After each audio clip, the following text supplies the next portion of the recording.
ஆண்டவரும் அருமை ரட்சகரும் இப்பொருமாயிருக்கிற இயேசு கிறிஸ்துவின் நாமத்தினாலே இந்த காலை பொழுதிலே உங்களை சந்திப்பதில் மிக்க மகிழ்ச்சி அடைகிறேன். ஆவியானவர் நம்மோடு கூட இருக்கிறார். நம்ம நியூ கிரேஸ் டிவியின் வாயிலாக ஒவ்வொரு நாளும் அரைஸ் அண்ட் ஷைன் நிகழ்ச்சிக்காக கர்த்தரை ஸ்தோத்தரிக்கிறேன். ஆவியானவர் நம்முடைய ஜெபத்தை நடத்த நாம் ஜெபிக்கலாம். கண்களை மூடி அதை நோக்கி பார்த்து, மகா பரிசுத்தமுள்ள தெய்வமே, இந்த ஆசீர்வதிக்கப்பட்ட நல்ல நேரத்திற்காக உமக்கு நன்றி. உங்களுடைய மகத்துவங்கள் அறிவிக்க அன்றைக்கு காபிரியேல் தூதன் இதோ எல்லா ஜனத்திற்கும் மிகுந்த ஒரு சந்தோஷத்தை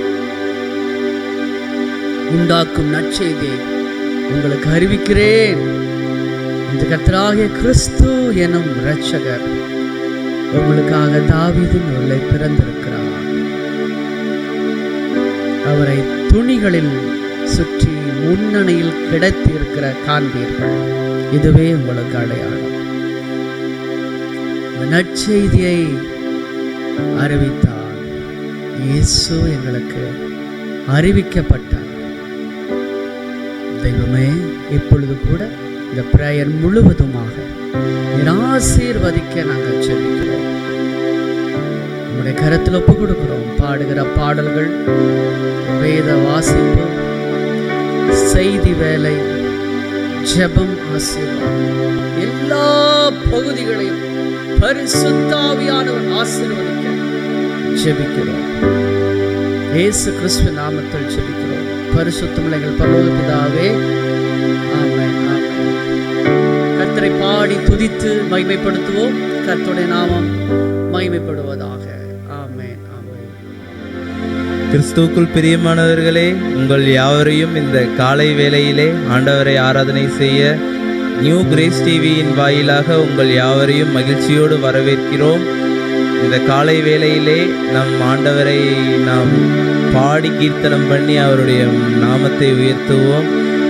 நீங்கள் உங்கள் வாழ்க்கையில் சோர்ந்து போயிருக்கீங்களா? கவலைப்படாதீங்க. நம்ம ஏசப்பா நம்ம கூட இருக்காரு. அவர் எப்போதும் நம்மை பாதுகாக்கிறவரும் நம்மை காக்கிறவருமாய் இருக்கிறார். ஓகேவா? நீங்கள் கலங்காதீங்க, சோர்வடையாதீங்க.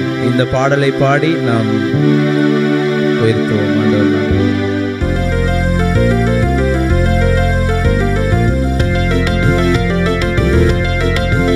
இயேசு நீங்க இருக்கையில நாங்க சோர்ந்து போவதில்லை.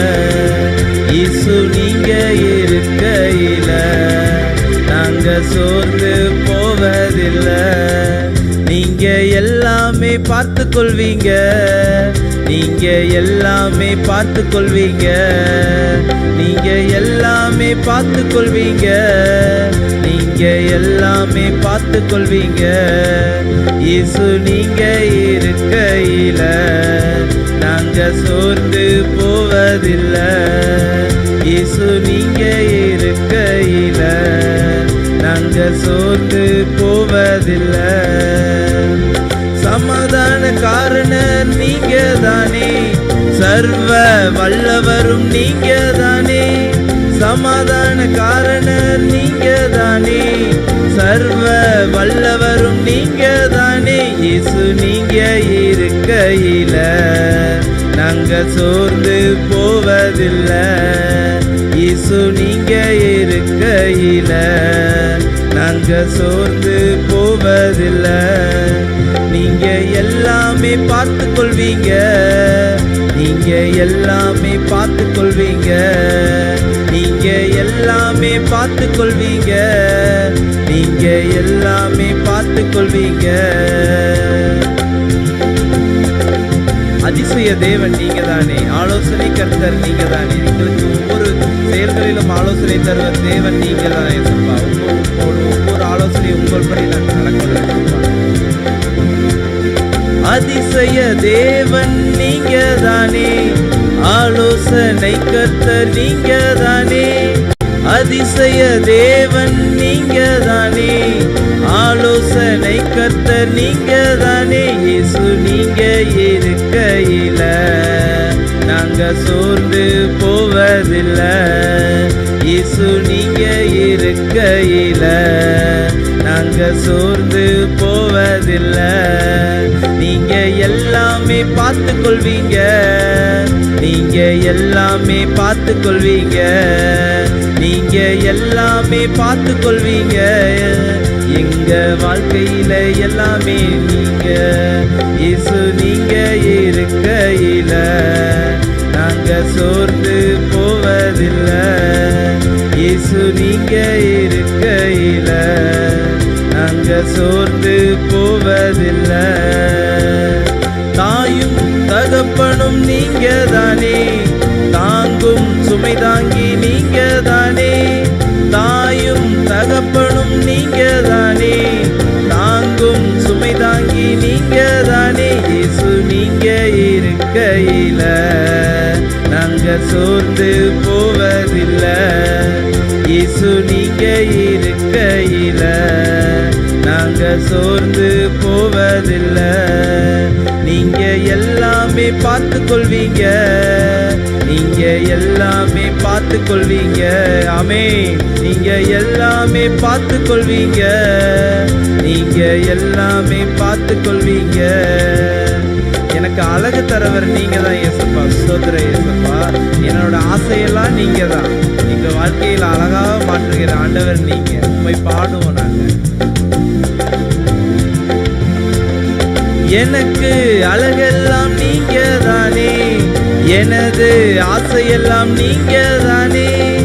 எனக்கு அழகெல்லாம் நீங்க தானே, எனது ஆசையெல்லாம் நீங்க தானே. இயேசு நீங்க இருக்கையில நாங்க சோர்ந்து போவதில்லை.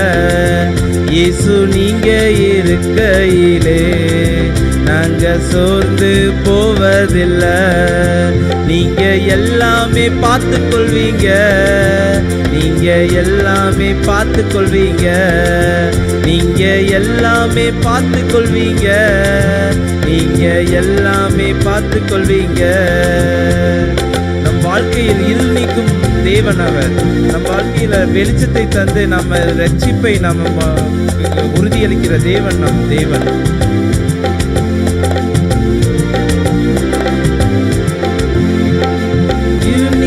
வெளிச்சம் நீங்க தானே, ரட்சிப்பின் தேவன் நீங்க தானே.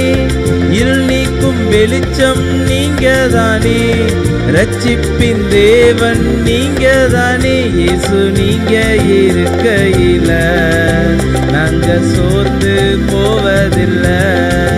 இயேசு நீங்க இருக்கையில நாங்க சோர்ந்து போவதில்லை. நீங்க எல்லாமே பார்த்து கொள்வீங்க, நீங்க எல்லாமே பார்த்து கொள்வீங்க, நீங்க எல்லாமே பார்த்து கொள்வீங்க, நீங்க எல்லாமே பார்த்து கொள்வீங்க. இயேசு நீங்க இருக்கையில நாங்க சோர்ந்து போவதில்லை. இயேசு நீங்க இருக்கையில நாங்க சோர்ந்து போவதில்லை. கர்த்தரை துதித்தோம், மகிமைப்படுத்தினோம். கடவுளுடைய நாமம் மகிமைப்பட்டது. கர்த்தர் உங்களை ஆசீர்வதிப்பாராக. ஆமென். கர்த்தருக்குள் பிரியமானவர்களே, இன்றைக்கு கூட வாசிக்க தெரிந்து கொள்ளப்பட்ட வேத பகுதி மத்தேயு 18ஆம் அதிகாரம் வசனங்கள் 21 தொடங்கி அந்த அதிகாரம் முடியும் வரை. அப்பொழுது பேதுரு அவரிடத்தில் வந்து, ஆண்டவரே, என் சகோதரன் எனக்கு விரோதமாய் குற்றம் செய்து வந்தால் நான் எத்தனை தரம் மன்னிக்க வேண்டும்? 7 தரம் மட்டுமோ என்று கேட்டான். அதற்கு இயேசு, 7 தரம் மாத்திரமல்ல, 70 தரம் மட்டும் என்று உனக்கு சொல்லுகிறேன்.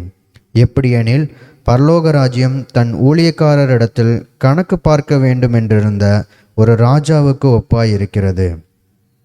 அவன் கணக்கு பார்க்க தொடங்கின போது 11,000 தாலந்து கடன்பட்டவன் ஒருவனை அவனுக்கு முன்பாக கொண்டு வந்தார்கள். கடனை தீர்க்க அவனுக்கு நிர்வாகம் இல்லாதபடியால் அவனுடைய ஆண்டவன் அவனையும் அவன் பெண்ஜாதி பிள்ளைகளையும் அவனுக்கு உண்டான எல்லாவற்றையும் விற்று கடனை தீர்க்கும்படிக்கு கட்டளையிட்டான். அப்பொழுது அந்த ஊழியக்காரன் தாழ விழுந்து வணங்கி, ஆண்டவனே, என்னிடத்தில் பொறுமையாயிரும், எல்லாவற்றையும் உமக்கு கொடுத்து தீர்க்கிறேன் என்றான். அந்த ஊழியக்காரனுடைய ஆண்டவன் மனதிறங்கி அவனை விடுதலை பண்ணி கடனையும் அவனுக்கு மன்னித்து விட்டான். அப்படி இருக்க அந்த ஊழியக்காரன் புறப்பட்டு போகையில் தன்னிடத்தில் 100 வெள்ளி பணம் கடன்பட்டிருந்தவனாகிய தன் உடன்வேலைக்காரரில் ஒருவனை கண்டு அவனை பிடித்து தொண்டையை நெரித்து, நீ பட்ட கடனை எனக்கு கொடுத்து தீர்க்க வேண்டும் என்றான். அப்பொழுது அவனுடைய உடன் வேலைக்காரன் அவன் காலிலே விழுந்து, என்னிடத்தில் பொறுமையாயிரும், எல்லாவற்றையும் உமக்கு கொடுத்து தீர்க்கிறேன் என்று அவனை வேண்டிக் கொண்டான். அவனோ சம்மதியாமல் போய் அவன் பட்ட கடனை கொடுத்து தீர்க்கும் அளவும் அவனை காவலில் போடுவித்தான். நடந்ததை அவனுடைய உடன் வேலைக்காரர் கண்டு மிகவும் துக்கப்பட்டு ஆண்டவனிடத்தில் வந்து நடந்ததை எல்லாம் அறிவித்தார்கள். அப்பொழுது அவனுடைய ஆண்டவன் அவனை அழைப்பித்து, பொல்லாத ஊழியக்காரனே, நீ என்னை வேண்டிக் கொண்டபடியினால் அந்த கடன் முழுவதையும் உனக்கு மன்னித்து விட்டேன். நான் உனக்கு இறங்கினது போல நீயும் உன் உடன் வேலைக்காரனுக்கு இறங்க வேண்டுமோ என்று சொல்லி அவனுடைய ஆண்டவன் கோபமடைந்து அவன் பட்ட கடனையெல்லாம் தனக்கு கொடுத்து தீரும் அளவும் உபாதிக்கிறவர்களிடத்தில் அவனை ஒப்பு கொடுத்தான். நீங்களும் அவனவன் தன் சகோதரன் செய்த தப்பிதங்களை மனப்பூர்வமாய் மன்னியாமற் போனால் என் பரமபிதாவும் உங்களுக்கு இப்படியே செய்வார் என்றார். வாசிக்க தெரிந்து கொள்ளப்பட்ட வேத பகுதி வாசித்தாயிற்று. கர்த்தர் தாமே இந்த திருவசனங்களை ஆசீர்வதிப்பாராக. ஆமீன். இப்பொழுதும் கூட நம் மத்தியில் வந்திருக்கிற பாஸ்டர் அன்பு செல்வன் ஐயா நமக்காக இந்த வேத பகுதியை அவர் தியானித்து கொடுப்பார்கள். அவரை நாம் அன்புடன் வரவேற்போம். ஆமீன். கர்த்தருடைய பரிசுத்த நாமத்திற்கு மகிமை உண்டாவதாக. நம்முடைய அருமை இரட்சகர் ஆண்டவர் இயேசு கிறிஸ்துவின் நாமத்தினாலே இந்த நாள் காலை நேரத்தில் நம்முடைய வேத தியானத்திற்கு உங்களை வாழ்த்து வரவேற்பதிலே மகிழ்ச்சி அடைகின்றேன்.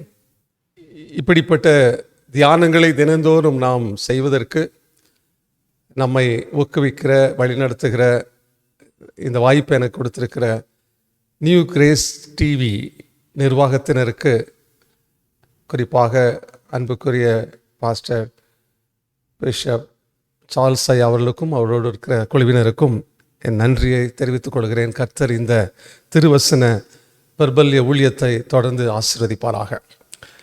இந்த நாளில் நாம் தியானிக்கும்படியான சத்தியத்தை ஏற்கனவே நாம் வாசிக்க கேட்ட மத்தேயு சுவிசேஷம் 18வது அதிகாரம் 21ஆம் வசனத்திலிருந்து 35ஆம் வசனம் வரை உள்ள வேத பகுதியிலிருந்து நம்ம தியானிக்க இருக்கிறோம். குறிப்பாக மத்தேயு 18ஆம் அதிகாரம் 21, 22 வசனங்களை நாம் இப்பொழுது வாசிப்போம். அப்பொழுது பேதுரு அவரிடத்தில் வந்து, ஆண்டவரே, என் சகோதரன் எனக்கு விரோதமாய் குற்றம் செய்து வந்தால் நான் எத்தனை தரம் மன்னிக்க வேண்டும்? 7 தரம் மட்டுமோ என்று கேட்டான். அதற்கு இயேசு, 7 தரம் மாத்திரம் அல்ல, 7 தரம் மட்டும் என்று உனக்கு சொல்லுகிறேன். நாம் ஜெபிப்போம். அன்பின் பிதாவே, இந்த ஆசீர்வாதமான காலை நேரம் தகப்பனே, நீர் எங்களோட பேசும்படி கேட்கிறோம். நீர் எங்களோட பேசுகிறவர். உம்முடைய திருவசனத்தின் மூலமாக எங்கள் இருதயங்கள் தெளிவடையும்படி, உம்முடைய வழிகளை அறிந்து கொள்ளும்படி, உம்முடைய நினைவுகளை அறிந்து கொள்ளும்படி, நாங்கள் எவ்விதமாய் வாழ வேண்டும் என்று நீர் விரும்புகிற அப்படி வாழ்வதற்கு எங்களுக்கு கற்றுத்தரும்படியாக, எங்களுக்கு உணர்வை தரும்படியாக எங்களோட நீர் பேசுவீராக. நாங்கள் உமக்குள் வாழ்ந்திருக்க, உமக்கென்று வாழ்வதற்கான கிருபைகளை, ஞானத்தை உம்முடைய வார்த்தையின் வழியாக நாங்கள் பெற்றுக்கொள்ள எங்களுக்கு உதவி செய்வீராக. காலங்கள், நாட்கள் உம்முடையவைகள். எங்களுக்கு நீர் தந்திருக்கும் நாட்களிலே, ஆண்டவரே, வாழ்நாட்களிலே உம்முடைய திருவசனத்தின் வெளிச்சத்திலே நடப்பதற்கு எங்களுக்கு கிருபை தருவீராக. எங்களோட பேசுங்க ஆண்டவரே. இயேசு கிறிஸ்துவின் நாமத்தினாலே வேண்டிக் கொள்கிறோம் நல்ல பிதாவே. ஆமென். கர்த்தருடைய நாமத்திற்கு மகிமை உண்டாவதாக. அப்போஸ்தலனாகிய பேதுரு நம்முடைய ஆண்டவராகிய இயேசு கிறிஸ்துவினிடத்தில் கேட்ட ஒரு கேள்வி, நான் எத்தனை தரம் மன்னிக்க வேண்டும்? என் சகோதரன் தவறு செய்தால், குற்றம் செய்தால் எத்தனை தரம் மன்னிக்க வேண்டும் என்று கேட்கிற ஒரு கேள்விக்கு 7 தரம் மட்டுமோ என்று கேட்கிறார். லூக்கா சுவிசேஷம் 17ஆம் அதிகாரத்தில் 3-4 வசனங்களை அங்கே வாசிக்கிற இடத்துல ஆண்டவர் இந்த மன்னிப்பதை குறித்த ஒரு குறிப்பை சொல்லுகிறார். அது என்னவென்றால், ஒரு நாளில் 7 தரம் உனக்கு விரோதமாக உன் சகோதரன் குற்றம் செய்து 7 தரமும் உன்னிடத்தில் வந்து நான் மனஸ்தாபப்படுகிறேன் என்று சொன்னால் அவனுக்கு மன்னிப்பாயாக என்று ஏற்கனவே ஆண்டவர் சொல்லியிருக்கிறார்.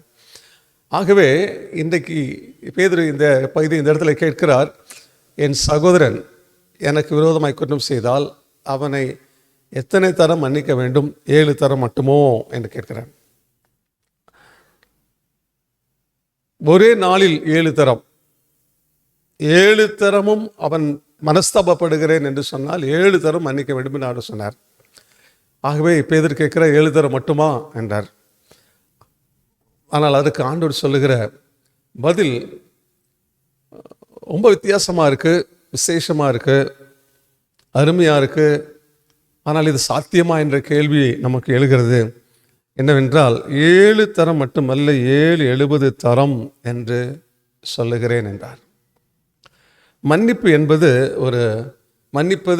என்பது ஒரு தெய்வீக அரும் குணம் என்று சொல்லலாம். அது தெய்வீகமான ஒரு குணம், தெய்வீகமான ஒரு செயல். தேவன் மட்டுமே மன்னிக்க முடியும், அல்லது தேவனுடைய கிருபையை பெற்றவர்கள் அல்லது தேவனால் மன்னிக்கப்பட்டவர்கள் தான் இந்த மன்னிப்பை தங்கள் வாழ்விலே செயல்படுத்த முடியும். அதுவும் 1 தரம் 7 தரம் அல்ல, 7 70 தரம் என்று சொல்லும்போது தொடர்ந்து அல்லது எப்பொழுதும். அது மன்னிப்பதற்கு அளவே கிடையாது. எவ்வளவு வேண்டுமோ அவ்வளவு மன்னிக்க வேண்டும், எவ்வளவு மன்னிக்க தேவை அவ்வளவு மன்னிக்க வேண்டாம், எவ்வளவு தரம் மன்னிக்க வேண்டுமோ அவ்வளவு தரம் மன்னிக்க வேண்டும். அதைத்தான் ஆண்டவர் இங்கே குறிப்பிடுகிறதை நம்ம பார்க்கிறோம். கர்த்தருக்கு ஸ்தோத்திரம் உண்டாவதாக. இந்த உண்மையை, இந்த மன்னிப்பதினுடைய மேன்மையையும், மன்னிப்பதின் அழகு, மன்னிப்பதனுடைய அளவு, மன்னிப்பதனுடைய அவசியம், மன்னிப்பதனுடைய ஆசீர்வாதம் என்பதை பற்றியெல்லாம் விளக்கும்படியாக ஒரு சிறிய ஒரு உவமையை ஆண்டவர் சொல்லுகிறதை தொடர்ந்து வருகிற இந்த பகுதியிலே நாம் வாசிக்கிறோம்.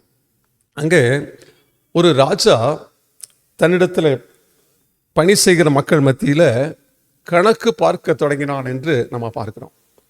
அப்பொழுது ஒரு ஊழியக்காரன் நாம் வாசித்திருக்கிறபடி 10,000 தாலந்து கடன் பெற்றவனாக அவருக்கு நிறுத்தப்படுகிறான். அந்த கடனை அடைக்க அவனுக்கு நிர்வாகம் இல்லாதபடினால அவனுடைய உடைமைகள், அவனுடைய பெண் சாதி, அவனுக்கு பிள்ளைகள் உண்டான யாவற்றையும் விற்று கடனை அடைக்கும்படியாக கடினமான ஒரு உத்தரவை அந்த ராஜா அந்த ஊழியக்காரனுக்கு சொல்லுகிறத பார்க்குறோம். அந்த ஊழியக்காரன் அதை கேட்ட பொழுது தன்னை தாழ்த்தி விழுந்து வணங்கி, ஆண்டவனே என்னிடத்தில் பொறுமையாயிரும், எல்லாவற்றையும் கொடுத்து தீர்க்கிறேன் என்றார். இந்த தாழ்மை, இந்த வேண்டுதல் அந்த ராஜாவுடைய இருதயத்தை கவர்ந்து விட்டது அல்லது இருதயத்தை தொட்டு விட்டது.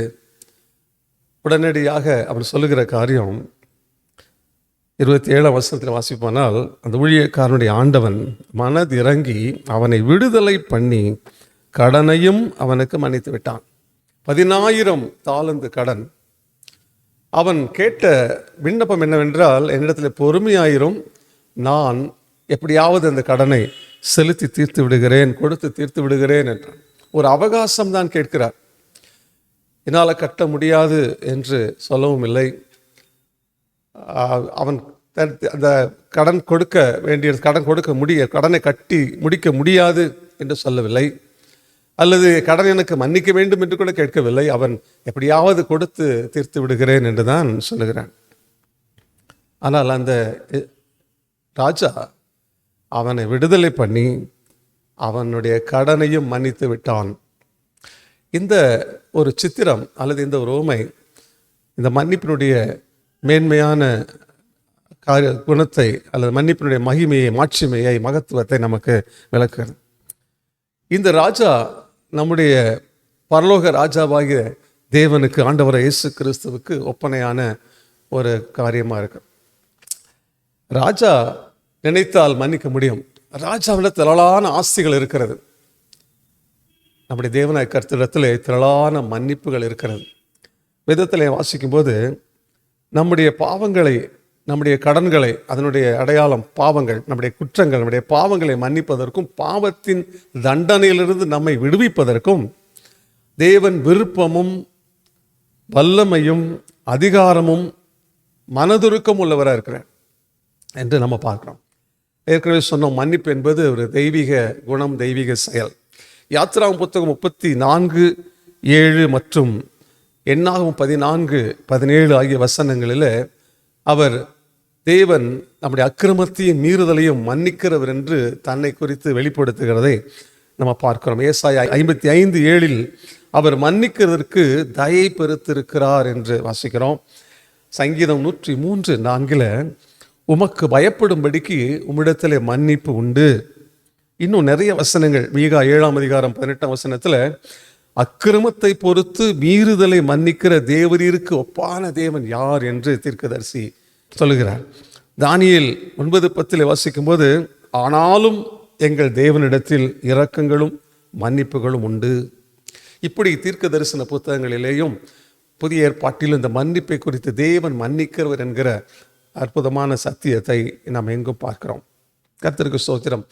ஆண்டவர் மன்னிக்கிறதுக்கு விருப்பமுள்ளவராக இருப்பது மட்டுமல்ல, அவர் மன்னிக்கிறார் என்பதையும் பல வசனங்கள் மூலமாக, பலருடைய வாழ்வில் நடந்த சம்பவங்கள் மூலமாக நம்ம பார்க்கலாம். சகைவை ஆண்டவர் மன்னிக்கிறார், பாவியான ஸ்திரியை மன்னிக்கிறார், விபச்சாரத்தில் கண்டுபிடிக்கப்பட்ட அந்த பெண்ணை மன்னிக்கிறார், சிலுவையில் தன்னை அறைந்தவர்களை மன்னிக்கிறார், தன்னை மறுதலித்த பேதுருவை மன்னிக்கிறார். இப்படி மன்னித்து கொண்டே இருக்கிறார். இன்றளவும் தெய்வீக மன்னிப்பு இன்றைக்கு மனுக்குலத்திற்கு கிடைத்து கொண்டே இருக்கிறது. அவர் மன்னிக்கிறதுக்கு அதிகாரம் உள்ளவர், நம்முடைய பாவங்களை மன்னிப்பதற்கான வல்லமை உள்ளவர், நம்முடைய பாவங்களை மன்னிப்பதற்கான மனதுருக்கம் உள்ளவர். அதற்காக பாவ மன்னிப்பு உண்டாக்கப்படுவதற்காக சிலுவையிலே தம்முடைய ஜீவனையை கொடுத்தார். ஆகவே இன்றைக்கு கிறிஸ்துவினுடைய மன்னிப்பை குறித்து பார்க்கும் பொழுது ஒரு நிபந்தனையற்ற நிலையில், அதற்காக எந்த கிளையும் நாம் கொடுக்க முடியாத நிலையில், நம்மால் செலுத்தி தீர்க்க முடியாத கடன்கள், நம்முடைய பாவத்திற்கு உரிய தண்டனை, அதை நம்மால் அடைந்து தீர்க்க முடியாது, செய்த பாவங்களுக்கு எந்த விதமான கிரயத்தை நம்ம கொடுக்க முடியாத நிலையில், நிர்வாகம் இல்லாதபடினால் என்று வாசிச்சோம்ல, அந்த மாதிரி மனுக்குலத்திற்கு நிர்வாகம் கிடையாது. தான் செய்த பாவத்தை தீர்த்து கொள்வதற்கு, தொலைப்பதற்கு, நிவர்த்தி செய்து கொள்வதற்கான எந்த முகாந்தரமும் எந்த நிர்வாகமும் எந்த பலனும் இல்லாதவர்கள் தான் மனிதர்கள். அப்படிப்பட்ட நிலையில் இருக்கிற மனிதர்களுக்கு தான் தேவன் மன்னிப்பை கொடுக்கிறார் என்று நாம் பார்க்கிறோம். ராஜாவினிடத்தில் மன்னிப்பை பெற்றுக்கொண்ட இந்த மனிதன் போகிற வழியிலே ராஜாவினிடத்தில் 10,000 தாலந்து மன்னிப்பு பெற்றுக்கொண்ட இந்த ஊழியக்காரன் செல்லுகிற வழியில் தன்னிடத்தில் 100 வெள்ளி மாத்திரம் கடன் பெற்றிருந்த ஒரு மனிதனை பார்க்கிறான். அந்த மனிதன் இடத்துல தன்னுடைய கடனை கொடுத்து தீர்க்க வேண்டும் என்று கடினமாக அவனுடைய தொண்டையை பிடித்து நெரித்து அவனை கட்டாயப்படுத்துகிறத பார்க்குறோம். அதற்கு அதனிடத்தில் இந்த 100 வெள்ளி பணம் வாங்கின அந்த வேலைக்காரன் காலில் விழுந்து, என்னிடத்தில் பொறுமையாயிரும், எல்லாவற்றும் கொடுத்திருக்கேன்னு சொல்கிறான். ராஜாவினிடத்தில் இந்த 10,000 தாலந்து பெற்ற இந்த ஊழியக்கார் என்ன ஒரு வார்த்தை சொல்லி அந்த ராஜாவை பேசினான், அதே போல தான் இந்த உடன் வேலைக்காரனும் அவனிடத்தில் அதே வார்த்தைகளை தான் சொல்லுகிறான். ஆனால் இந்த மன்னிப்பு பெற்ற இந்த ஊழியக்காரன் அதை ஏற்றுக்கொள்ளாமல் அந்த கடனை கொடுத்து தீர்க்கும் வரைக்கும் உன்னை காவலில் போடு வைத்தான் என்று நாம் பார்க்கிறோம். இந்த உதாரணத்தை பார்க்கும்போது மன்னிப்பு பெற்றவர்கள் மன்னிக்க வேண்டும். ஒரு மனிதன் மன்னிக்கப்பட்டிருக்கிறான் என்பதனுடைய அடையாளம் அல்லது அதனுடைய விளைவு என்னவாக இருக்க வேண்டும் என்றால் அவனும் மன்னிக்க வேண்டும்.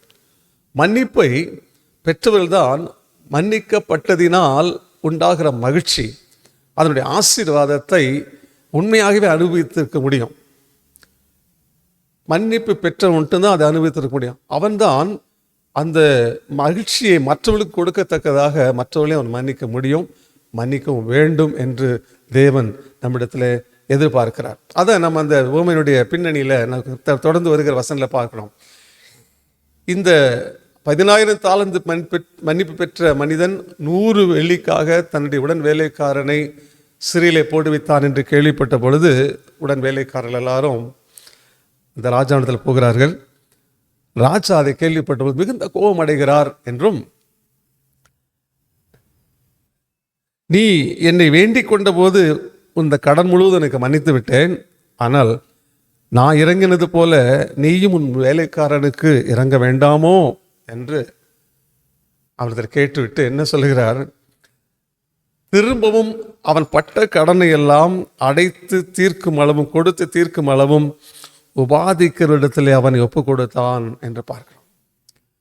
இது இந்த தேவனுடைய ராஜ்யத்தினுடைய ஒரு நீதியாக இங்கே இருக்கிறது. தேவன், பரலோகத்தின் தேவன் எப்படி நம்முடைய ராஜ்யத்தை நடத்துகிறார், அவருடைய ராஜ்யத்தினுடைய நீதி எப்படி இருக்கிறது, அவருடைய ராஜ்யத்தின் மக்கள், அவருடைய பிள்ளைகளிடத்தில் தேவன் எதிர்பார்க்கிற வாழ்க்கை முறை எப்படி இருக்கிறது, அவருடைய எண்ணங்கள், அவருடைய குணங்கள் எப்படி இருக்க வேண்டும், அவருடைய செயல்கள் எப்படி இருக்க வேண்டும் என்று சொல்லி தான் சுவிசேஷ புத்தகங்களில், அவருடைய போதனைகளில் ஆண்டவர் தம்மை வெளிப்படுத்தி கொண்டு, தம்முடைய விருப்பத்தை வெளிப்படுத்தி கொண்டே இருக்கிறார், நீதி வெளிப்படுத்தி கொண்டே இருக்கிறார். இதில் முக்கியமான இந்த காரியத்தில் மன்னிப்பு பெற்றவர்கள் மற்றவர்களை மன்னிக்க வேண்டும். இப்போது எபிரேயர் நிருபத்தில் நாம் 8ஆம் அதிகாரத்தில் இப்படி வாசிப்போம். எபிரேயர் நிருபம் 8ஆம் அதிகாரத்தில் இந்த புதிய உடன்படிக்கையின் காலத்தில் 8:12 வாசிக்கும்போது, ஏனெனில் நான் அவர்கள் அநியாயங்களை கிருபையாய் மன்னித்து அவர்கள் பாவங்களையும் அக்கிரமங்களையும் இனி நினையாமல் இருப்பேன் என்று கர்த்தர் சொல்லுகிறார். இந்த புதிய உடன்படிக்கையின் காலத்தில் கர்த்தர் எப்படி செயல்படுகிறார் பாருங்கள். கிருபையாய் பாவத்தை மன்னிக்கிறார், பாவங்களையும் அக்கிரமங்களையும் நினையாமல் இருப்பேன் என்றும் வாக்கு கொடுக்கிறார். ஆனால் பாருங்கள், இந்த சந்தர்ப்பத்தில், இந்த சம்பவத்தில் நம்ம பார்க்கும்போது அந்த ராஜா மன்னித்து விட்ட கடனை திரும்பவும் செலுத்தும்படியாக அவனுக்கு கட்டளை கொடுக்கிறத பார்க்குறோம். கடவுள் மன்னிச்ச பாவத்தை அல்லது குற்றத்தை திரும்பவும் நினைப்பாரா? என்னால் வசனங்களை வாசிக்கிறோம். அவர் நம்முடைய பாவங்களை முதுகுக்கு பின்னால் எரிந்து போடுவார், கடலின் ஆழங்களில் போட்டு விடுவார், திரும்ப அதை நினைக்க மாட்டார் என்று சொல்லப்பட்டிருக்கு. ஆனால் இந்த வேலைக்காரனை பொறுத்தவரையில், இந்த ஊழியக்காரனை பொறுத்தவரையில் ஆண்டவருடைய தீர்ப்பு வித்தியாசமாக இருக்குது. அவனுடைய பாவங்கள் அல்லது கடன்கள் திரும்பவும் நினைக்கப்படுகிறது. எப்பொழுது என்றால், அவன் தான் பெற்ற மன்னிப்பை மற்றவர்களுக்கு கொடுக்க தவறும் போது, தான் பெற்ற இரக்கத்தை மற்றவர்களுக்கு காண்பிக்க தவறும் பொழுது அவருடைய தவறுகள் திரும்பவும் தேவ சன்னிதானத்தில் நினைப்பூட்டப்படுகிறது. மறந்துவிட நினைக்கிற தேவனுடைய இருதயத்தில் அந்த பாவம், மனிதனுடைய பாவம் திரும்பவும் நினைக்கப்படுகிறது, அதற்கு திரும்ப தண்டனை கொடுக்கப்படுது. இன்றைக்கு அநேகர் இப்படி பேசுகிறார். ஒரு முறை ஒருவன் ரட்சிக்கப்பட்டு விட்டால், பாவ மன்னிப்பு பெற்றுவிட்டால், நிரந்தரமாக அவன் எப்பொழுதும் பாவ மன்னிப்பு பெற்றவனாக பரலோகத்துக்கு சென்று விடுவான். நிச்சயமாக பாவங்கள் மன்னிக்கப்பட்டவங்க பரலோகத்துக்கு நிச்சயமாக போகலாம். நம்ம பரலோகத்துக்கு நாம் போக வேண்டும் என்பதற்கு தான் பாவம் என்கிற சாபத்திலிருந்து, பாவத்தின் தண்டனையிலிருந்து, ஆக்கினை தீர்ப்பிலிருந்து நம்ம விடுவிக்கிறார் ஆண்டவர். ஆனால் மன்னிப்பு பெற்றவர்கள் மற்றவர்களை மன்னிக்க வேண்டும். நீங்கள் ஆண்டவருடைய மலைப்பிரசங்கத்தை நம்ம வாசிக்கும்போது, மத்தேயு சுவிசேஷம் 5, 6, 7 அதிகாரங்களில் மலைப்பிரசங்கத்தை மலையில் பிரசங்கம் பண்ண காரியங்களை, முக்கியமான காரியங்களை நம்ம பார்ப்போம். அதுதான் பரலோக ராஜ்யத்தினுடைய நீதியை அதிகமாக வெளிப்படுத்தக்கூடிய வேத பகுதியாக இருக்குது. அதில் 6ஆம் அதிகாரத்தில் மன்னிக்கப்படுவதை குறித்த ஒரு காரியத்தை 14, 15 வசனங்களில் ஆண்டு சொல்வார். எப்படி என்று வாசிப்போம். மத்தேயு 6, 14, 15, மனுஷருடைய தப்பிதங்களை நீங்கள் அவர்களுக்கு மன்னித்தால் உங்கள் பரமபிதா உங்களுக்கும் மன்னிப்பார். மனுஷருடைய தப்பிதங்களை நீங்கள் அவர்களுக்கு மன்னியாதிருந்தால் உங்கள் பிதா உங்கள் தப்பிதங்களையும் மன்னியாதிருப்பார். அப்படின்னா நாம் மன்னிக்கப்படுவதற்கு ஒரு நிபந்தனை அங்கே வந்து விடுகிறது. ஆனால் இதில் என்ன நாம் கவனிக்க வேண்டிய காரியம் என்னவென்றால், முதலாவது நாம் மன்னிக்க வேண்டும், பிறகு தேவன் நம்மை மன்னிப்பார் என்பதல்ல. மன்னிப்பு என்றால் என்ன என்பதையும், மன்னிக்க வேண்டியதனுடைய அவசியத்தையும், மன்னிக்க வேண்டிய அளவையும் அழகையும் ஆண்டவர் ஏற்கனவே செய்து காண்பிக்கிறார். மன்னிப்பு முதலாவது நமக்கு கொடுக்கப்படுகிறது. எப்படி மன்னிக்க வேண்டும், யாரை மன்னிக்க வேண்டும், எவ்வளவு மன்னிக்க வேண்டும் என்பதை நமக்கு ஏற்கனவே ஆண்டவர் நமக்கு காண்பித்து கொடுக்கிறார், அல்லது நாம் செய்து காண்பித்திருக்கிறார். அது நமக்கே செய்திருக்கிறார். நம்முடைய வாழ்க்கையிலேயே அந்த மன்னிப்பை நாம் பெற்றுக்கொள்ளும்படி நமக்கு அருள் செய்திருக்கும் போது, அதை நாம் அறிந்திருக்கிற நாம் மன்னிப்பினுடைய மேன்மையை, மகிமையை, அதனுடைய பலனை, விளைவை, ஆசீர்வாதத்தை, மகிழ்ச்சியை, சந்தோஷத்தை அனுபவிக்கிற நாம் அதை மன்னிக்க வேண்டியவர்களுக்கு நாம் மன்னிக்காமல் போனால் அது தேவனுடைய சமூகத்திலே அது பெரியதான குற்றமாய் காணப்படுகிறதை நாம் இங்கே பார்க்குறோம். ஆண்டவர் இந்த தப்பிதங்களை, மனுஷனுடைய தப்பிதங்களை, மற்றொரு தப்பிதங்களை மன்னிக்க வேண்டியதை குறித்து அவசியத்தை பற்றி இங்கே சொல்லுகிறதை பார்க்கிறோம். ஜெபத்திற்கும் இந்த பாவங்களை மன்னிப்பதற்கும் பெரிய தொடர்பு இருப்பதை குறித்தும் நம்ம கவனிக்க வேண்டும். பல நேரங்களில் நம்முடைய ஜெபங்கள் கேட்கப்படாத காரணம், தேவன் நம்முடைய ஜெபங்களை ஏற்றுக்கொள்ளாதற்கு, அங்கீகரிக்காதற்கு, பதிலளிக்காதற்கு காரணம், ஒருவேளை நாம் தேவனுடைய வார்த்தையின்படி மன்னிக்க வேண்டியவில்லை, மன்னிக்காமல் இருப்பது ஒரு காரணம். நாம் ஜெபிக்க வேண்டிய விதம் எப்படி இருக்க வேண்டும் என்று பல காரியங்களை இந்த அதிகாரத்திலே மத்திய 6ஆம் அதிகாரம் சொல்லும்போது ஒரு குறிப்பிட்ட காரியத்தை ஆண்டவர் சொல்லிக் கொடுக்கிறார். நீங்கள் ஜெபம் பண்ண வேண்டிய விதமாவது என்று அந்த 9வது வசனம் முதல் வாசித்து கொண்டு வரும் பொழுது 12வது வசனத்தில் இப்படியாக ஜெபிக்கும்படி கற்றுக் கொடுக்கிறார். எங்கள் கடனாளிகளுக்கு நாங்கள் மன்னிக்கிறது போல எங்கள் கடன்களை எங்களுக்கு மன்னியும். மன்னிப்பு பெறுவதற்கு மன்னிக்க வேண்டியது அவசியம் என்பதை வலியுறுத்தும்படியாக ஒவ்வொரு முறை நாம் தேவனத்தை ஜெபிக்கும் போதும் நாங்கள் மன்னிக்கிறது போல எங்களுக்கு மன்னியும் என்று சொல்ல வேண்டும் என்று சொல்லுகிறார். அப்படின்னா என்ன அர்த்தம்? தேவன் நம்மை மன்னிப்பது போல நாம் மற்றவர்களை மன்னிக்க வேண்டும், நாம் மன்னிக்கிறது போல தேவன் நம்மை மன்னிப்பார் என்பதை தான் பார். மன்னிக்காத ஒரு மனிதன் தேவனால் ஏற்றுக்கொள்ளப்படுவதில்லை, அல்லது தேவன் அவருடைய ஜெபத்தை ஏற்றுக்கொள்வதில்லை என்பதை நம்ம பார்க்கிறோம். கர்த்தருக்கு ஸ்தோத்திரம் உண்டாவதாக. இந்த மன்னியாமையினுடைய விளைவுதான் ஒரு மனிதன் மற்றவர்களை மன்னிக்காமல் இருக்கும் பொழுதுதான் அவனிடத்தில் கோபம், மூர்க்கம், தூஷணம், வைராக்கியங்கள், கசப்புகள் வருகிறது என்று எபேசியர் 4ஆம் அதிகாரம் 30ஆம் வசனத்தில் 32ஆம் வசனம் வரைக்கும் நான் வாசிக்கும் போது, எபேசியர் 4ஆம் அதிகாரம் 30, 31, 32 அந்த வசனங்களை வாசிக்கும் போது 31 குறிப்பாக சொல்றார், சகலவிதமான கசப்பும், கோபமும், மூர்க்கமும், குக்குரலும், தூஷணமும், மற்ற எந்த துர்க்குணமும் உங்களை விட்டு நீங்க கடவது, ஒருவருக்கொருவர் தயவாயும் மன உருக்கமாயும் இருந்து கிறிஸ்துவுக்குள் தேவன் உங்களுக்கு மன்னித்தது போல நீங்களும் ஒருவருக்கொருவர் மன்னியுங்கள். கிறிஸ்து மன்னித்தது போல நீங்க மன்னிங்க.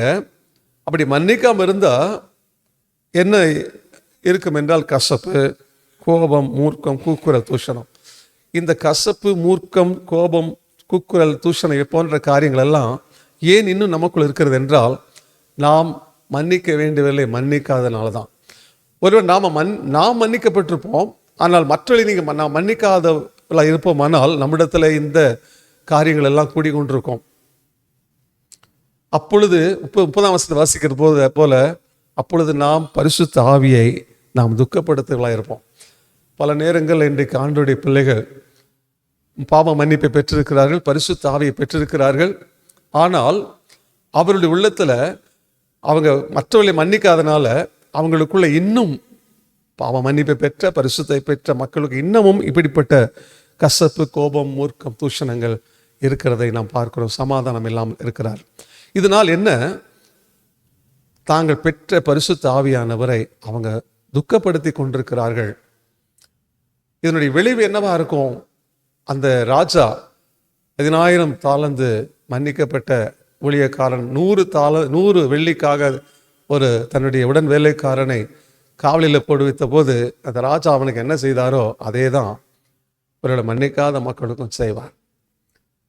ஒருவேளை அந்த 100 வெள்ளி கடன் பெற்ற மனிதனுக்கு அந்த ஊழியக்காரன் மன்னித்திருப்பானால் அது எவ்வளோ மகிமையாக இருந்திருக்கும்.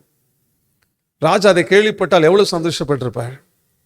இன்றைக்கு குளத்தில் எழுதலை ஆண்டவர் அதை தான் எதிர்பார்க்கிறார். கொலோசியருக்கு எழுதும் போது இதே கருத்தை ஆவியானவர் சொல்லுகிறதை பரிசுத்த பவுலடியார் எழுதுகிறதை நம்ம பார்க்குறோம். கொலோசியர் 3ஆம் அதிகாரத்தில் 12, 13 வசனங்களில் நாம் எப்படி மன்னிக்க வேண்டும், ஏன் மன்னிக்க வேண்டும் என்பதை குறித்து அழகான ஒரு ஆலோசனை, ஒரு வசனத்தை நம்ம சொல்லுகிறார்.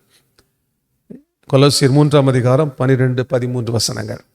ஆகையால் நீங்கள் தேவனால் தெரிந்து கொள்ளப்பட்ட பரிசுத்தரும் பிரியருமாய் உருக்கமான இரக்கத்தையும் தயவையும் மனத்தாழ்மையையும் சாந்தத்தையும் நீடிய பொறுமையையும் தரித்து கொண்டு, தேவனால் பாவ மன்னிப்பை பெற்றுக்கொண்டவங்களுடைய இயல்பு அல்லது அவருடைய சுபாவம், அவருடைய குணங்கள் எப்படி இருக்க வேண்டும், அவருடைய இருதயம் எப்படிப்பட்டதாக இருக்கணும், தேவனால் தெரிந்து கொள்ளப்பட்ட பரிசுத்தவான்கள் எப்படி இருக்க வேண்டும், அவர்கள் பரிசுத்தராயும் பிரியராயும் உருக்கமான இரக்கத்தையும் தயவையும் மனத்தாழ்மையும் சாந்தத்தையும் நீடிய பொறுமையும் தரித்து கொண்டவர்களாக இருக்க வேண்டும். இப்படி தரித்து கொண்டவர்கள் நிச்சயமாக மற்றவர்களை மன்னிக்கிறவர்களாக தான் இருப்பார்கள். பரிசுத்த ஆவியானவர் நமக்குள்ளே வரும் பொழுது தேவன் தம்முடைய அன்பை நம்முடைய இருதயங்களை ஊற்றுகிறார் என்று ரோமர் நிருபத்தில் வாசிக்கிறோம். இந்த அன்பு நமக்குள்ளே வரும்பொழுது என்ன நடக்கும், எப்படிப்பட்டவங்களா இருப்போம் என்று சொல்லி 1 கொரிந்தியர் 13 நம்ம வாசித்திருக்கிறோம். அன்பினுடைய அன்பு எப்படி செயல்படும் என்பதை.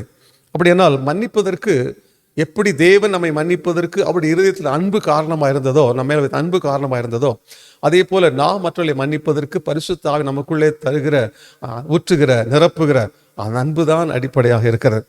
ஆகவே இந்த தேவனால் தெரிந்து கொள்ளப்பட்ட பரிசுத்தவான்கள் தேவ பிள்ளைகள் இவ்விதமான குணங்களை தரித்து கொண்டவர்களாக 13ஆம் வசனம் வாசிக்கும் பொழுது, ஒருவரை ஒருவர் தாங்கி ஒருவர் பேரில் ஒருவருக்கு குறைபாடு உண்டானால் கிறிஸ்து உங்களுக்கு மன்னித்தது போல ஒருவருக்கொருவர் மன்னியுங்கள். அல்லேலூயா. ஆண்டுடைய பிள்ளைகளாய் உலகில் வாழும்போது எப்படிப்பட்ட நம்முடைய வாழ்க்கை தரம் எப்படிப்பட்டதாக இருக்கணும், நம்முடைய குவாலிட்டி எப்படி இருக்கணும், குணாதிசயங்கள் எப்படி இருக்கணும்னா, நம்மை மன்னித்த தேவன் எப்படிப்பட்டவரோ, நம்முடைய தகப்பன் எப்படிப்பட்டவரோ அப்படிதான் அவருடைய பிள்ளைகள் இருக்கணும். அதற்காகத்தான் தேவன் தம்முடைய ஆவியை நமக்கு கொடுத்திருக்கிறார். அவரை போல வாழும்படிக்கு தான் மாதிரியை வாழ்ந்து காண்பித்திருக்கிறார், போதித்து கொடுத்திருக்கிறார். இந்த காலை நேரத்தில் நாம் இந்த மன்னிப்பதை குறித்த காரியங்களை சிந்திக்கும் போது கடைசியாக நான் ஒரு குறிப்பிட்ட காரியத்தை மாத்திரம் சொல்ல விரும்புகிறேன். இந்த மன்னித்தினுடைய விளைவு எப்படி இருக்கும் என்பதை பற்றி ஒரு ஹைலைட் பண்றார் ஆண்டவர். அதையும் மலைப்பிரசங்கத்தில் தான் நான் வாசிக்கிறோம். மத்தேயு சுவிசேஷம் 6ஆம் அதிகாரத்தில் வாசிக்கும் போது அங்கே எப்படி வாசிக்கிறோம், இந்த அன்பு நிறைந்த இருதயத்தோட மன்னிக்கப்பட்டவர்கள் மற்றவர்களை மன்னிக்கும் சிந்தையோடு வாழ்கிற அந்த நிலை எப்படி இருக்கும், அதனுடைய விளைவு எப்படி இருக்கும். மன்னிக்காத நிலையில மூர்க்கம், கோபம், கசப்பு, வைராக்கியம். மன்னித்த நிலையில, மன்னிக்கக்கூடிய நிலையில் இருக்கிற மனிதனுடைய செயல்பாடு எப்படி இருக்க வேண்டும் இருக்கும் என்று அவர் சொல்லுகிறதே நம்ம 6ஆம் அதிகாரத்தில் 44, 45 வசனங்களை வாசிக்கிறோம். நான் உங்களுக்கு சொல்லுகிறேன், உங்கள் சத்துருக்களை சிநேகியுங்கள், உங்களை சபிக்கிறவர்களை ஆசீர்வதியுங்கள், உங்களை பகைக்கிறவர்களுக்கு நன்மை செய்யுங்கள், உங்களை நிந்திக்கிறவர்களுக்காகவும் உங்களை துன்பப்படுத்துறவர்களுக்காகவும் ஜெபம் பண்ணுங்கள். இப்படி செய்வதனால் நீங்கள் பரலோகத்தில் இருக்கிற உங்கள் பிதாவுக்கு புத்திரராய் இருப்பீர்கள். தேவனால் தெரிந்து கொள்ளப்பட்ட பரிசுத்தவான்கள், பரலோக ராஜ்யத்தின் பிள்ளைகளாய் இருக்கும்படி தெரிந்து கொள்ளப்பட்டவங்க, அதிகாரம் பெற்றவங்க, உறவு பெற்றவங்க, உரிமை பெற்ற தேவனுடைய பிள்ளைகள் எப்படி இருப்பாங்க? சத்துருக்களை சிநேகிப்பார்கள், பயக்கிறவர்களுக்கு நன்மை செய்வார்கள், சபிக்கிறவர்களை ஆசீர்வதிப்பார்கள், நிந்திக்கிறவர்களை துன்பப்படுத்துவர்களுக்காகவும் ஜெபம் பண்ணுவார்கள். இதுதான் மன்னிப்பு பெற்றவர்களுடைய குணாதிசயங்கள். மன்னிப்பு பெற்ற, மன்னிப்பின் ஆசீர்வாதத்தை அனுபவிக்கக்கூடிய, தாங்கள் பெற்ற மன்னிப்புக்கு தேவனுக்கு நன்றி உள்ளவர்களாக இருக்கிறவர் மக்கள் எப்படி நடந்து கொள்வார்கள் என்றால் இப்படி நடந்து கொள்வார்கள். அப்போதான் நீங்கள் பரலோகத்திற்கு பிதாவுக்கு புத்தராய் இருப்பீர்கள் என்று திட்டவட்டமாக சொல்றார். ஏனென்றால் உங்கள் பிதா எப்படிப்பட்டவராக இருக்கிறார்? தீயோர் மேலும் நல்லோர் மேலும் தமது சூரியன் உதிக்க பண்ணி நீதி உள்ளவர் மேலும் அநீதி உள்ளவர் மேலும் மழையை பெய்ய பண்ணக்கூடிய இரக்கமும் கிருபை உள்ளவராக இருக்கிறார். 48ஆம் வசனத்தில், ஆகையால் பரலோகத்தில் இருக்கிற உங்கள் பிதா எப்படி பூரண சற்குணராக இருக்கிறாரோ அதே போல நீங்களும் பூரண சற்குணராக இருக்கு. ஆகவே மன்னிப்பது தான் இந்த பிதாவினுடைய பூரண சற்குணத்தினுடைய விளைவாக இருக்கு. அருமையான தேவனுடைய பிள்ளையே, தேவனுடைய இரக்கத்தையும் மன்னிப்பையும் நாம் வாழ்க்கையில் பெற்றிருக்கிறோம். நம்முடைய பாவங்கள் நமக்கு மன்னிக்கப்பட்டிருக்கிறது. அவரை நினையாமல் இருக்கவும் தேவன் விரும்புகிறார். ஆனால் நாம் பெற்ற மன்னிப்பை போல நாம் நமக்கு விரோதமாய் குற்றம் செய்கிறவர்களுக்கு, மனுஷனுடைய தப்பிதங்களை பார்க்கும்போது அவர்களையும் மன்னிக்கக்கூடிய ஒரு பெருந்தன்மையான தெய்வீக அரும் குணத்தை உடையவர்களாக, மன்னிப்பு என்கிற தெய்வீக அரும் செயலை அனுதினமும் நம்முடைய வாழ்விலை செயல்படுத்தல இருப்பதற்கு உங்களை என்னையும் ஆண்டவர் அழைக்கிறார். அருமையானவர்களே, இந்த வருடத்தினுடைய கடைசி நாட்களிலே நாம் இருக்கிறோம். ஒரு புதிய ஆண்டை நாம் எதிர்கொள்ள இருக்கிறோம். அநேக சமயங்களில் புத்தாண்டு என்று சொல்லும் பொழுது புத்தாண்டுக்கான வாழ்த்துக்களை சொல்ல நாம் ஆசைப்படுகிறோம். கடந்த ஆண்டுகளில் இருந்த வேதனைகள் நீங்கி, வருத்தங்கள் நீங்கி, மகிழ்ச்சி நிறைந்த நாட்களை எதிர்பார்த்து நாம் ஜெபிக்கிறோம். ஒருவர் விதமாய் வாழ்த்துகிறோம். சபைகளிலே, ஊழியங்களிலே, புத்தாண்டிலே தேவன் உங்களுக்கு இப்படிப்பட்ட நன்மைகளை கொடுக்க வேண்டும் என்று சொல்லி வாழ்த்துக்களோடு கூட தீர்க்க தரிசனமாக வாக்கு தத்தங்களையும் நாம் கொடுக்கிறோம். எல்லாம் நல்லது தான், எல்லாம் நல்லது தான். ஆனால் அந்த வாக்கு தத்தங்கள், வாழ்த்துக்கள் எப்படி பலிக்கும், எப்படி நிறைவேறும் என்றால் தெய்வீக குணத்தோடு வாழும்போது மட்டும்தான். ஒரு புதிய வருடம் பிறந்த முதல் நாள் என்று சொன்ன உடனே எல்லாம் தலைகளாக மாறிவிடும் என்று சொல்லிவிட முடியாது. அந்த மாற்றங்களும் ஆசீர்வாதம் எப்படி வருகிறது என்றால் நம்முடைய இருதயத்திலே நாம் மாற்றம் பெறும்போது மட்டும்தான். தேவன் நமக்குள்ளே தருகிற மாற்றத்தின்படியான ஒரு வாழ்க்கை வாழும்போது மட்டும்தான் வாக்கு தத்தங்களும் உடன்படிக்கைகளுடைய ஆசீர்வாதங்களும் அது நம்முடைய வாழ்விலே செயல்பட ஆரம்பிக்கிறது. ஆகவே இந்த வருகின்ற புத்தாண்டை நாம் எதிர்கொள்ளும் போது திவ்ய சுபாவங்கள், தேவனுடைய குணாதிசயங்களோட, பரமபிதாவின் பூரண சற்குணத்தோடு கூட வாழக்கூடிய ஒரு அற்புதமான மேன்மையான வாழ்க்கைக்கு நம்மை ஒப்புக் கொடுப்போமானால் நிச்சயமாக தேவனுடைய வாக்கு தத்தங்கள் நம்முடைய வாழ்வில் நிறைவேறுவதற்கு, செயல்படுவதற்கு எந்த தடை இருக்காது. பரிபூர்ணமான நன்மைகள் நம்முடைய வாழ்வில் தொடரும். கர்த்தர் நம்மை ஆசீர்வதிப்பாராக. நம்ம யாவரும் ஒரு முறை ஜெபிக்கலாம். அன்பின் பிதாவே, பூரண சற்குணராக இருக்கிற அன்பு தகப்பனே, எங்கள் கடன்களை எல்லாம் மன்னித்து எங்களை விடுவிக்கிற அன்பு தெய்வமே, பாவத்தின் வல்லமை, சாபங்கள், ஆக்கினை, தீர்ப்பு எல்லாவற்றிலிருந்து எங்களை விடுவித்து எங்களை ஆசீர்வதித்திருக்கிற அன்பு தகப்பனே, நாங்கள் உம்முடைய பிள்ளைகளாக இருக்க எங்களுடைய ஆவி எங்களுக்கு தந்திருக்கிறேன். உம்முடைய ஆவியை பெற்றிருக்கிற நாங்களும் உம்முடைய சிந்தையை தரித்து கொண்டவர்களாக, உம்முடைய திவ்ய குணங்களை தரித்து கொண்டவர்களாக, ஆண்டவர் நீர் எங்களை மன்னித்தது போல எங்களுக்கு அன்பான மக்களை, ஒருவேளை எங்களுக்கு விரோதமாக இருக்கிறவர்களை கூட, சத்துருக்களை கூட மன்னிக்க, தீமைக்கு தீமை செய்யாமல் தீமைக்கு நன்மை செய்யக்கூடிய தெய்வீக குணத்தோடு, தெய்வீக சுபாவத்தோடு, தேவன் செய்கிற கிரியைகளை செய்கிறவர்களாக இந்த பூமியிலே வாழ்ந்து ஆண்டவராய் இயேசு கிறிஸ்துவின் நாமத்தை மகிமைப்படுத்தும்படியாக ஆயிரம் ஆயிரம் மக்களுக்கு தேவனுடைய மன்னிப்பை பகிர்ந்து கொடுக்கிறவர்களாக வாழ்வதற்கு எங்களுக்கு நீர் கிருபை செய்வீராக. அப்பா, நீங்கள் அப்படி செய்ய போகிறதுக்காக ஸ்தோத்திரம். வருகிற புதிய வருஷத்தில் இப்படிப்பட்ட திவ்ய சுபாவங்களோட இந்த உலகில் வாழ்ந்து மனுஷர் உங்கள் நற்கிரிலே கண்டு பரலோகத்தில் இருக்கிற உங்கள் பிதாவை மகிமைப்படுத்தும்படி உங்கள் வெளிச்சம் அவளுக்கு முன்பாக பிரகாசி கடவுது என்று சொன்னமுடைய வார்த்தையின்படி உம்முடைய வெளிச்சத்தை, உம்முடைய அன்பை இந்த உலகத்தில் வெளிப்படுத்தி பிரகாசிப்பித்து காண்பிக்கும்படி எங்களுக்கு உதவி செய்வீராக. இயேசு கிறிஸ்து நாமத்தில் வேண்டிக் கொள்கிறோம் நல்ல பிதாவே, ஆமென். உங்கள் அனைவருக்கும் ஆண்டவராய் இயேசு கிறிஸ்து நாமத்தினாலே ஒரு மகிழ்ச்சி நிறைந்த, சமாதானம் நிறைந்த, ஆண்டுடைய ஆசீர்வாதம் நிறைந்த ஒரு புதிய வருஷத்திற்கான வாழ்த்துக்களை மனப்பூர்வமாய் தெரிவித்துக் கொள்கிறேன். கர்த்தர் உங்களை ஆசீர்வதிப்பாராக. இவ்வளோ நேரம் கர்த்தரோட வார்த்தையை நம்ம கேட்டோம் இல்லையா? மன்னிப்பு. ஒரு சகோதரன் தவறு செய்கிற பொழுது மன்னிக்கிற குணம் யாருக்கு இருக்குதோ உண்மையாலுமே அவங்க தேவனுடைய புத்திரர் என்று சொல்லப்பட்டிருக்கிறார். 7 தரம் மட்டும்தான் மன்னிக்கணும் அப்படின்னு சொல்லி கேட்கும் பொழுது ஏன் 70 தரம்? சகோதரனை அவ செஞ்ச தவற அவ மனஸ்தாபப்பட்டு மன்னிப்பு கேட்டான்னா மன்னிக்கணும்ட்டு இவ்வளோ நேரம் பார்த்தோம். அதே போல கடன் பட்டவர்களுக்கும் நாம் மன்னிக்க வேண்டும். நம்முடைய வார்த்தை எப்படி இருக்குது? நம்முடைய வார்த்தையில் இருக்கிற அணுகுமுறை எப்படி இருக்குது? நாம் எதை தேடி போயிட்டு இருக்கோம்? அருமையான கர்த்தரோட பிள்ளைய, உங்க வீட்டில் சமாதானமும் சந்தோஷமும் மகிழ்ச்சியும் வரணும் அப்படின்னா உங்களுக்கு மன்னிக்கிற குணம் இருக்க வேண்டும். நாம் ஜெபிப்போம். அன்பின் பரலோக தகப்பனே, இந்த ஆசீர்வதிக்கப்பட்ட நல்ல நேரத்திற்காக உமக்கு நன்றி செலுத்துகிறோம். தூய ஆவியானவருடைய வல்லமை ஒவ்வொருவரும் மேலும் இறங்கட்டும் என நாங்கள் ஜெபிக்கிறோம். ஒவ்வொருவரையும் நீர் ஆசீர்வதிக்கட்டும் அப்பா. ஒவ்வொருவருக்கு மேலும் தெய்வீக ஆவி இறங்கி வரட்டும் ஆண்டவரே. இந்த நாளிலே ஆண்டவரே இயேசு கிறிஸ்துடைய மன்னிப்பு ஒவ்வொருத்தருக்கும் உண்டாகட்டும் என நாங்கள் செபிக்கிறோம். காலை நேரத்தில் ஆண்டவரே, இந்த நிகழ்ச்சி எந்த நேரத்தில் பார்த்தாலும் ஆண்டவருடைய பிள்ளைகளுக்கு உண்டான சத்தியம் விளங்கட்டும். ஆண்டவரே, ஒவ்வொருத்தரும் அவருடைய சகோதரர்களை மன்னிக்க மறக்க கிருபை தாங்கப்பா. எவ்வளவு விரோதம்,